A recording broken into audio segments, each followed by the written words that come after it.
yourself to me, my boy? Chris Haven, artist. Yes, sir. Chris Haven, artist of multiple magnitudes, my boy. You know what I'm saying? Thank you. Talk to me a little bit about some of your projects you've been involved in, man. Man, they just like happen so fast. I know at this point, bro. Fuck. I just try to stay busy. Came back from Miami. That was real cool. How was Miami, man? How was the Basel shit? I saw you getting busy down there. Yeah, it's really good. It's always a good time down there. I haven't been yet. How's the community? Talk to me about that, man. It's chill, man. I mean, there's just so much going on during that festival and down there in general for art that I mean, even when you go down there, you can't see it all. You know what I mean? 100%. There's How long? the street. How long were you down there for? I want to say maybe 3 weeks. Yeah. That's what's up. Yeah. So yeah, you didn't get to do everything, but you did get. Nah, because there's like, you could see the street murals. You can like go to all the galleries. There's different like areas where it's being held at. You know what I mean? So, Got you. So the footwork, I heard a lot of people that go down there, man, they put in like hella steps on their calculator, they phone going off with the rings. Yeah, that shit goes up. Motherfuckers is achieving, you know what I'm saying? They achieving all kind of achievement points on their fucking, on their whatever the fuck. Yeah. I know you do skating, bro. How long you been skating? About a year now. About a year? Only a year? Are you shitting me? It's been a minute. All right, cause I was like, nah, ain't no fucking way. I was like, wait, hold on. I'm trying to like think back. I'm like, I know for a fact I've seen on this timeline more than a year of skating on that shit. That's what's up though, man. It's been a minute. What, I mean, obviously that's one of your influences. What made you pick a board up and just start kick flipping and shit, dog? Well, honestly, I was like, I was into, you know, when I was really young, I had a skateboard. I'd push around on my knee or whatever and do a little, you know, whatever down the sidewalk. But then I kind of got into skiing. Then I kind of got into snowboarding. Mm-hmm. Then like my snowboard friends would skate in the summer. And then that's kind of just what started it. And honestly, skating is what started like all my hip hop stuff. I was into hip hop a little bit before, but all my skater friends were like, had these huge markers on them. And I was like, what are you doing with these things? Mm-hmm. And they would be like, we're tagging, you know? And that just like set off everything, the skate culture. Damn, okay, so the skate culture opened the door for the hip hop, which opened the door for graffiti and street art and all that. Am I hearing that correct? And then DJing, you know, because then it was like, you know, so we'd see the tags in like magazines and videos and whatever, and then we'd be like, oh, and then the music, and then like, oh, well, we want to DJ now, and then, oh shit, well, now we want to make beats, and now we want to rhyme on these beats. Shit, yeah. So it's just like a cascading effect. Yeah. Bro, that's amazing. Let's go into that journey a little bit, man. Because you're making good points as far as how all these things kind of connect. They do. And the application of them can be the same. Like you could be a curator and a DJ and literally have the same job and not realize the parallels. For sure. So talk to me about how you kind of made those connections and found those parallels. Like what were those specific things where like, yo? I mean, it just kind of seemed like it all went together. You know, like I said, the skate culture at that time they always had markers and they were always tagging, and all my friends were always tagging and stuff. So it just kind of evolved from there, and I feel like, you know, it was street, you know, and that just kind of goes hand in hand with the street of graffiti and stuff, and then, you know, the music was gritty and grimy, you know, so that went hand in hand, you know. So it was like a narrative almost. It was like having a soundtrack to the shit y'all were actually in the streets doing. Yeah, like those actual activities, those peoples, those stories, you guys were actually contributing to those narratives. So it was, it just makes sense to kind of apply those and then create your own packaging of what that was. It was kind of all like organic too. Yeah, man. So what was your first opportunity of making music? Did you just go get a bunch of equipment? Like, how did you start with that? Well, because your shit, my bad. Because we was listening to your shit, man. Like, I'm like, bro. So you rap on your own beats right now? Yeah. So what came first, your rapping or your beats? So I always wanted to I did beats first. So I enjoyed making beats more than rapping. And then going back to the first question, one of our older friends that skated, him and another partner, they were into DJing. So then we would go to their house and be like, can we play on your turntables, you know, and like mess around with that. That's kind of just started it from there. And then we studied like, how are they making these beats, you know, for these records, you know, and then like, oh, it's on an MPC. Oh, well, we need an MPC then. Got you. And like, so then my friend would get an MPC, you know, and then we started making beats, and then it was like, well, we're just listening to him make beats. Let's write rhymes, you know, and just it's inevitable, bro. Yeah, Fuck, that's so cool, man. Damn, bro, yeah, that's dope. definitely. Well, Very thankful. I want to go to your art a little bit, man. I want to like, how did you start? Like, what was your first moment throwing paint on some shit? Well, I think art started when I was really young, and it was like with my grandma, and she would always draw like, I don't remember exactly, but in particular like maybe Garfield or something. Like Garfield with the cartoons. cat. Yeah. Okay. It was cartoons maybe, and then I would always draw, like try to draw with her, you know, in pencil, and from there I was always into art, and I was always like, you know, I was into like Dali, Picasso, all the way through school and everything, you know, like that was a major influence always. But then once I hung out with the skateboard homies and they had tagging stuff, then it kind of switched to like graffiti culture, you know, and then I was like, I need to have a tag, I need a toss up. And I just did that for a long time. I just did like letters for a long time. Okay. And I'd mess with the art a little bit, do some like realism charcoals or whatever. But, For sure. and I think just after a while, they kind of blended, you know. That's what I was. Yeah, I've noticed that. Especially, I mean, your shit. You have such a blend and such a like a broad touch on art that you have an understanding that you just said. It shows in the marriage that you've created in your style. Like. Obviously, my favorite and a lot of other people's favorites is the lines that you do over the traditional art, and the influence that you put on that. You're like, talk to me more, because I don't want to take the words out of your mouth. But I mean, and you've touched on it a little bit already. But like, what is your intention when doing something like that? Well, that kind of originated from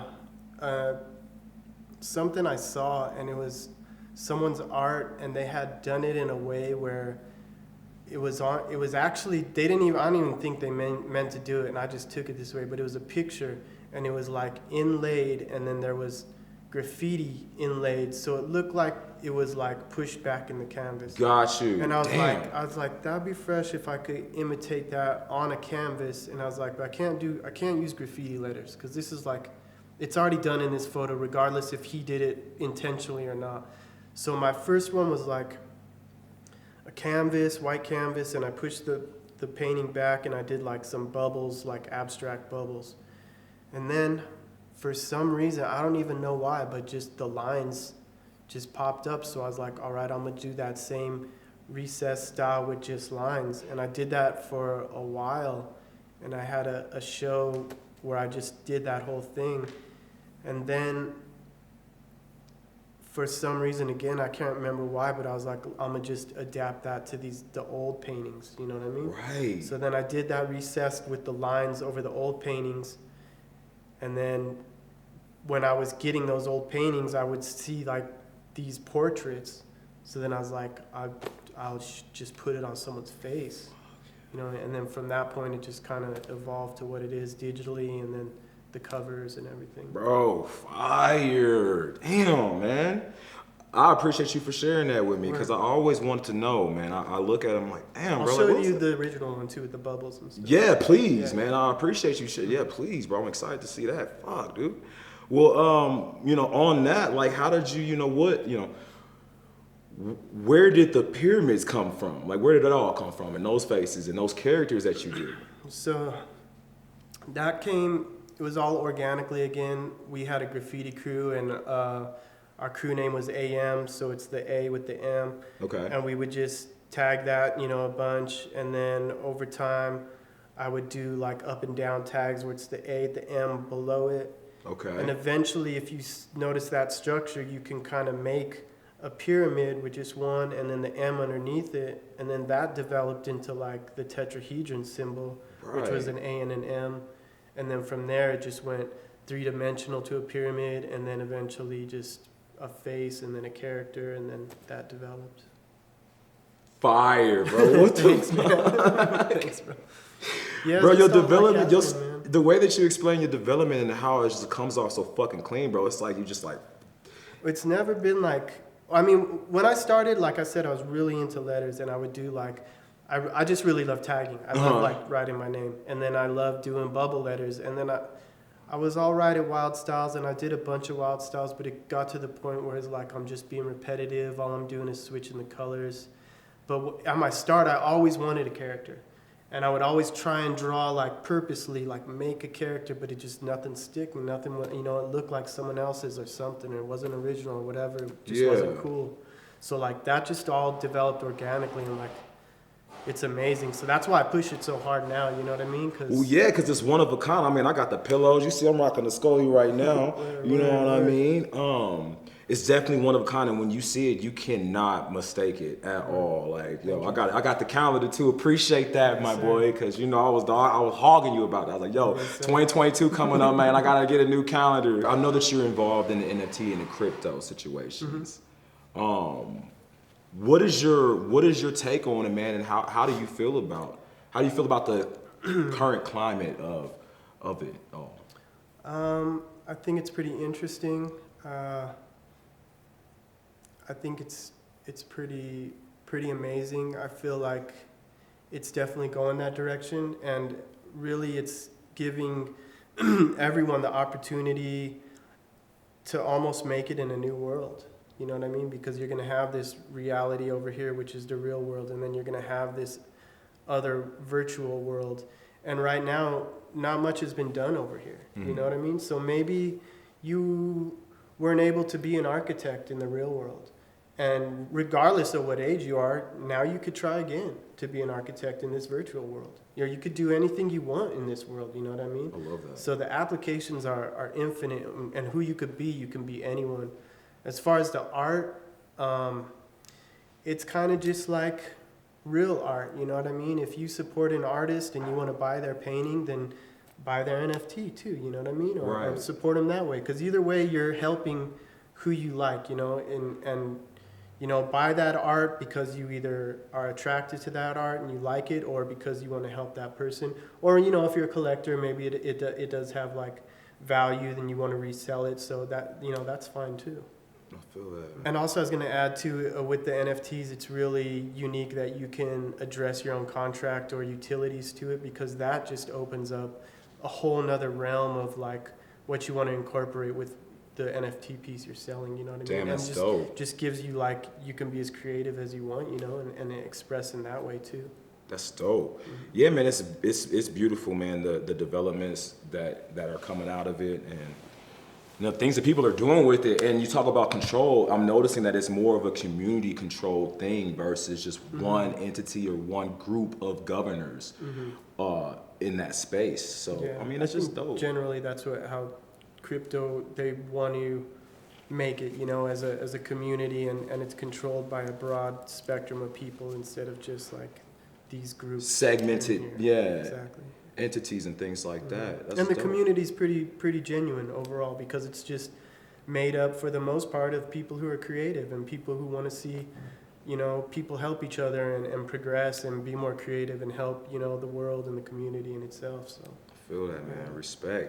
Respect to you and the gang, man. You know what I mean? Respect to you and the Me squad. too. Don't think I ain't about to mention the secret squad. You already know who y'all are. How do you keep it all fresh, man? Like, how do you keep from getting locked in a box or a pyramid? You know, how do you keep it real, and how do you bridge the gap between, you know, hype and honest?